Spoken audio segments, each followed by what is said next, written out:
নমস্কাৰ সকলোকে পাঠদানৰ নতুন এটা ভিডিঅ'লৈ স্বাগতম জনাইছোঁ।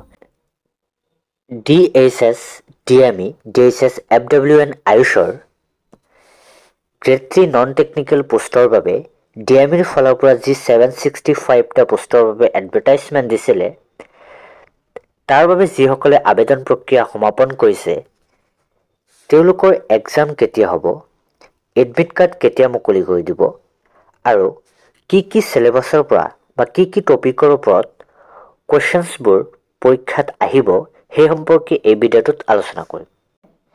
গ্ৰেড 3 নন টেকনিকেল পোষ্টৰ ৰিটেন এক্সামিনেশ্যনৰ বাবে DMEৰ ফালৰ পৰা জাৰি কৰা এখন অফিচিয়েল নটিছটোলৈ মন কৰক।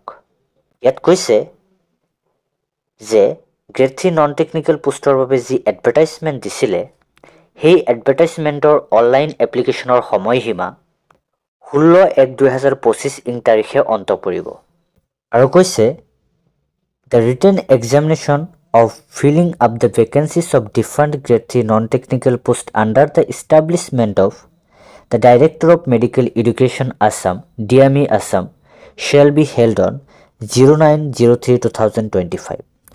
অৰ্থাৎ আপোনালোকৰ যি গ্ৰেড 3 নন টেকনিকেল পোষ্টৰ বাবে পৰীক্ষা হ'ব সেই পৰীক্ষাটো অহা মাৰ্চ মাহৰ 9 তাৰিখে অনুষ্ঠিত হ'ব।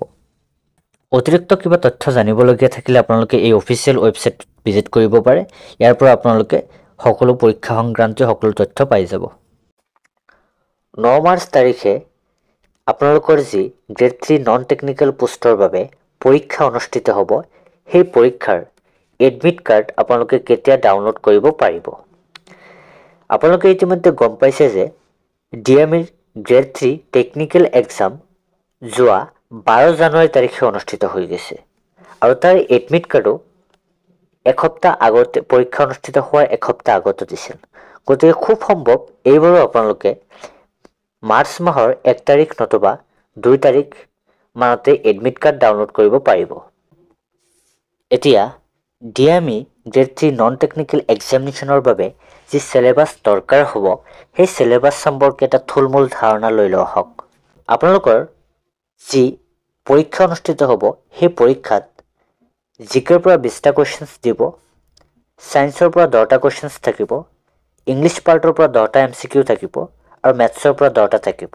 টোটেল আপোনালোকৰ 50টা কুৱেশ্যনছ থাকিব কুৱেশ্যনছ পেপাৰখনত আৰু প্ৰতিটো কুৱেশ্যনছৰ বাবে 2 মাৰ্ককৈ থাকিব। মুঠ আপোনালোকৰ 100 মাৰ্কৰ কুৱেশ্যনছ পেপাৰ হ'ব আৰু তাৰ বাবে আপোনালোকে সময় পাব 1.5 ঘণ্টা। সিলেবাছখিনি যদি প্ৰতিটো টপিক সাঙুৰি আৰু ডিটেইলছত আপোনালোকৰ প্ৰয়োজন হয় তেন্তে কমেণ্ট ছেকশ্যনত জনাবলৈ নাপাহৰিব। আমি নতুন এটা ভিডিঅ'ৰ সৈতে সিলেবাছখিনি আপোনালোকক ভালকৈ বুজাই দিয়াৰ বাবে চেষ্টা কৰিম। থেংকছ ফৰ ৱাচিং। যদি ভিডিঅ'টো ভাল লাগিছে অনুগ্ৰহ কৰি চেনেলটো ছাবস্ক্ৰাইব কৰিব আৰু বন্ধুবৰ্গৰ সৈতে শ্বেয়াৰ কৰিবলৈ নাপাহৰিব।